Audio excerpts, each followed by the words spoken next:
अपुण्यात्माओं, अब परमात्मा की कई लीलाएं बतानी पड़ेंगी इसमें।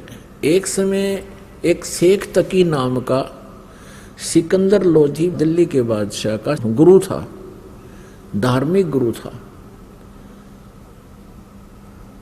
और जब उसको ये पता चला कि सिकंदर लोधी के जलन का रोग कबीर जी ने ठीक कर दिया, परमेश्वर कबीर जी ने, और सिकंदर लोधी ने बताया कि मैंने अपने हाथों से अपनी तलवार से स्वामी रामानंद जी को मार दिया था, कत्ल कर दिया था, उसका धड़ से अलग कर दी थी उनकी जो है गर्दन, और कबीर जी ने जीवित कर दिया। इस चीज को देख करके शेख तकी के मन में बहुत ईर्षा होगी कबीर जी के प्रति कि ये इतना प्रभाव जमा बैठा है राजा के दिल में, अब मेरी दाल गलेगी नहीं। और जब तक मैं कबीर जी को सिकंदर लोधी बादशाह के हृदय से नजरों से नहीं गिरा दूंगा, तब तक मेरी रीवैल्यू नहीं होगी। इस सोच से, इस दृष्टिकोण से उसने कबीर जी को नीचा दिखाने के लिए, एक दिन राजा काशी से आ रहा था सिकंदर लोधी, साथ में कबीर जी भी थे और शेख तकी भी थे। बनारस से दिल्ली लौटते समय एक दरिया के किनारे रात्रि में पड़ाव कर लिया था। अब शेख तकी ने कहा था, शेख तकी ने कहा कि राजन, मैं इसको तब मानूंगा कबीर को कोई शक्ति युक्त है, मेरे सामने कोई मुर्दा जीवित करके दिखा दे, ये तो जादूगर है। सिकंदर आपने उनकी गर्दन काट दी, इसने तुरंत जीवित कर दी होगी, जब जानू किसी मुर्दे को जीवित करके दिखाए तब मानू मैं इसको, अन्यथा मैं सब मुसलमानों को कह दूंगा कि सिकंदर लोधी हिंदू बन गया है, इसने हिंदू गुरु बना लिया। इस बात का सिकंदर लोधी को पता था कि मुसलमान भोली श्रद्धालु मुसलमान जितने भी हैं शेख तकी के प्रत्येक आज्ञा का पालन करते हैं। इसने एक बार ये आग लगा दी तो तेरा राज्य नहीं रहेगा। चिंतित हुआ सिकंदर लोधी, तब परमेश्वर कबीर जी ने कारण पूछा तो कारण बताया कि ये शेख तकी ऐसे ऐसे कह रहा है भगवान, और ये सचमुच वहां दिल्ली में जाकर आग लगा देगा, सब मुसलमानों को मेरे विरोधी कर देगा, मेरे राज्य को खतरा हो जाएगा, मैं इसलिए चिंतित हूं। ये कहता है कि एक मुर्दा कोई जीवित करे कबीर तब मैं मानूं। कबीर साहब ने कहा कि उसको कह दो कि एक मुर्दा ढूंढ लाओ कोई। अब कहने का भाव ये है पुण्यात्माओं के मालिक की रजा, क्योंकि वो अपने भक्त को टेंशन युक्त नहीं रहने देते कबीर परमेश्वर। सिकंदर लोधी को अत्यंत टेंशन होगी थी कि ये तो बात बिगड़गी, यो नहीं माना किसी तरह भी। बहुत कुछ समझाया था कि पीर जी देखो मेरे क्या हालत थी, मैं कितना दुखी था, जलन का रोग मुझे लगा हुआ था और मैं स्वस्थ हो गया। आप जी ने सब जंतर मंत्र कर लिए थे, सब वैद्यों को आपने बुला लिया था, मैं फिर भी स्वस्थ नहीं हुआ था, कबीर जी के आशीर्वाद मात्र से मैं स्वस्थ हो गया। अब मैं इसको कैसे हृदय से उतार दूं। शेख तकी की तो दूनी भौंट सुकड़गी, उनकी त्योड़ी पड़गी, ठीक है तो इसी को मान ले, अपना गुरु मान ले इसको, मैं कह दूंगा मुसलमानों को। अब इतनी टेंशन होगी राजा को कि वही बात बिगड़गी। तो परमेश्वर ने कहा कि चलो, उसी समय लीला हुई। वो तो कहते सोचल छिद्र मैं करूं अपने जन के काज, ऐसी हुई रजादाता की कि कुछ कबीले ऐसे हैं वो न तो जमीन में गाड़ते मुर्दे को, न सहा करते, अग्नि में नहीं जलाते, वो क्या करते हैं, वो जल प्रवाह कर देते हैं। एक घास फूस का एक फ्लोटिंग बना करके एक बेड़ा सा तैरने वाला लकड़ियों का सूखा, और उसके ऊपर लिटा देते हैं सुसज्जित कपड़े कुपड़े साफ उनको उड़ाकर, और एक दीपक प्रज्वलित कर देते हैं।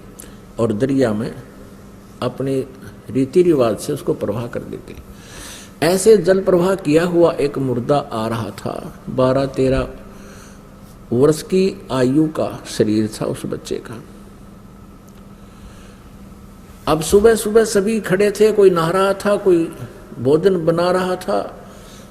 किसी ने देखा कि मुर्दा आ रहा है तो शेख तकी ने कहा कि बुला ले तेरे कबीर को, कर दे मुर्दे को जिंदा। अब कबीर परमेश्वर जी ने कहा कि शेख तकी पहले आप प्रयत्न करो, कहीं बाद में ये कहे कि मैं भी कर देता इसको। शेख तकी ने किए जंतर मंतर, वो मुर्दा चला गया 2-3 फरलांग यानी 1800 फुट डाउन स्ट्रीम में, नीचे को जल बह रहा था उधर को। तब शेख तकी ने कहा कि ये चाहता था कबीर जी कि मेरे सिर से बला टल जाए, मुर्दे कभी जिंदे होते, वो तो कयामत के समय होंगे। तब परमेश्वर कबीर जी ने कहा कि ठीक है। ऐसे इशारा किया था मालिक ने उस मुर्दे को जो जा रहा था नु बह करके, उसको ऐसे कर दिया, वो वापस चल पड़ा जैसे इंजन वाली नौका वापस चल पड़ती है दरिया के फलों के विपरीत, बहाव के विपरीत। ऐसे अप स्ट्रीम को और आ गया और वहां आकर के रुक गया जहां कबीर परमेश्वर विराजमान थे, खड़े थे, आए है उपस्थित थे। मुर्दा से ऊपर रुका हुआ है जैसे नौका हो और नीचे से दरिया की तरंगे बह रही हैं, लहरें। तब परमेश्वर ने कहा कि हे जीवात्मा, कबीर परमेश्वर जी ने कहा कि हे जीवात्मा जहां भी है कबीर हुक्म से इसमें प्रवेश कर, मुर्दे मर वापस आ जा तू। एकदम वहीं से वो आत्मा वापस प्रवेश हुई और वो लड़का जीवित होकर के बाहर आके परमेश्वर कबीर जी के चरणों में दंडवत प्रणाम किया। बोलो बंदी छोड़ कबीर साहेब की जय हो।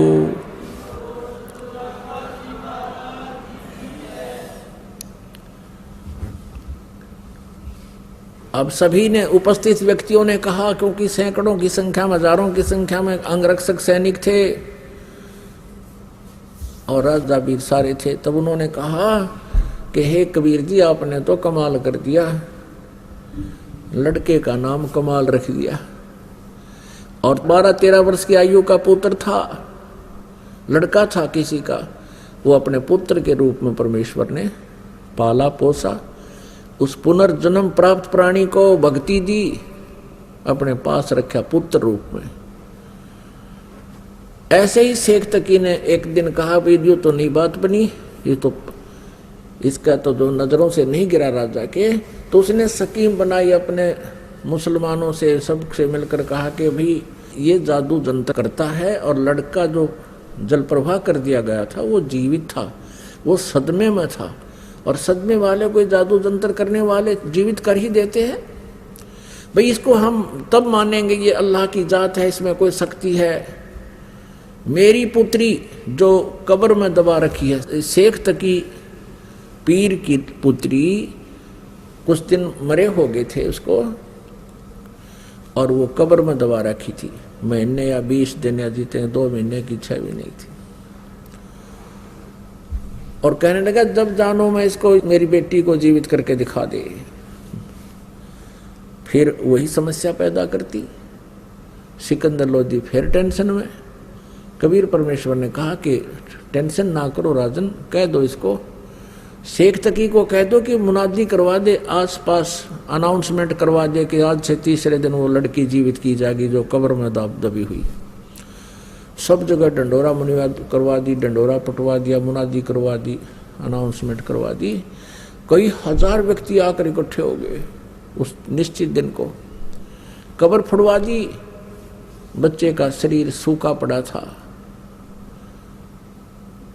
अब परमात्मा ने कहा कि शेख तकी तू भी कर ले ट्राई कर दे, फिर बाद में यूं कह मैं जीवित कर दूं।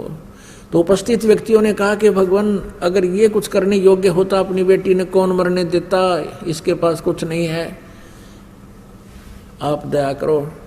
तब परमेश्वर ने कहा कि हे शेख तकी की लड़की तू जीवित हो जा। वो जीवित नहीं हुई। दोबारा फिर कहा परमात्मा ने कि शेख तकी की लड़की जीवित हो जा, नहीं हुई। तीसरी बार फिर कहा नहीं जीवित हुई। अब शेख तकी ने बंगड़ा पा दिया, नाचर कूद, क्या देखा, ढोंगी का ढोंग पकड़ा गया। अब कर देना जीवित, अब कर देना जीवित। अब उस शेख तकी पाप आत्मा को अपनी पुत्री के जीवित न होने का गम नहीं था और परमात्मा की प्राज्ञ की खुशी मना रहा था। कहते हैं राज तजना सहज है, सहज तरिया का ने, और ये मान बढ़ाई ईर्षा दुर्लभ तजनाई, और ये तजे बिना भगवान नहीं मिल सकता। तब परमात्मा ने क्या कहा कबीर जी ने कि हे जीवात्मा, जहां भी है तू, कबीर हुक्म से वापस आ जा और इस बच्ची के शव में प्रवेश कर और जीवित होकर बाहर आ जा। इतना कहते ही उस शरीर में हलचल हुआ, ऐसे कंप कपी, और एकदम वह बेटी खड़ी हुई। 12-13 वर्ष की उम्र की आयु थी उस समय उस लड़की की भी, और बाहर आकर दंडवत प्रणाम किया कबीर परमेश्वर को। सबने कहा कमाल कर दिया भगवान, कमाल कर दिया। कोई 1000 व्यक्ति इकट्ठे थे, देख रहे थे इस दृश्य को। कमाल कर दिया, कमाल कर दिया। लड़की का नाम कमाली रख दिया, अपनी बेटी के रूप में अपने पास रखा। अब कबीर परमेश्वर जी ने कहा कि जा बेटी अपने पिता शेख तकी के साथ। तब लड़की ने 1.5 घंटा तक प्रवचन किए कि मेरा और शेख तकी जी का जितना संबंध था पुत्री और पिता का, वो समाप्त हो चुका था। मेरी आयु मनुष्य की शेष नहीं थी। अब उस लड़की ने कहा कि हे श्रोताओं, ये पूर्ण परमात्मा है, ये कबीर अल्लाह है, ये अल्लाहु अकबर है, ये स्वयं उतरे हैं। अपने पिछले जन्म की कई कहानी सुनाई कि पहले जन्म में मैं एक राबिया नाम की लड़की थी, ये परमात्मा मुझे वहां भी मिले थे। 4 वर्ष मैंने इनकी भक्ति की थी, फिर वह साधना त्याग दी थी, लोक लाज में आ गई थी। उसके कारण मुझे फिर एक और मनुष्य जीवन मिला बंसुरी का, और तीसरा जन्म मुझे आज ये कमाली का मिला था। ये भी मेरा उस भक्ति के, उस 4 साल की भक्ति जो मैंने की थी, उसके कारण ये 2-1.5 मेरे अनमोल जन्म मुझे मिले थे। और अब मेरी कोई शेष जीवन नहीं था। ये पूर्ण परमात्मा आए हैं। मैंने भी गलती की थी लोगों, अब मैं बोलूंगी नहीं इस भगवान को। इन्होंने मेरी दिव्य दृष्टि खोल दी है और मुझे पिछला ज्ञान हो गया है। उसके बाद वो लड़की ने धिक्कार दिया शेख तकी को कि तू मनुष्य नहीं शैतान है, भगवान आए हैं तो ईर्षा कर रहा है।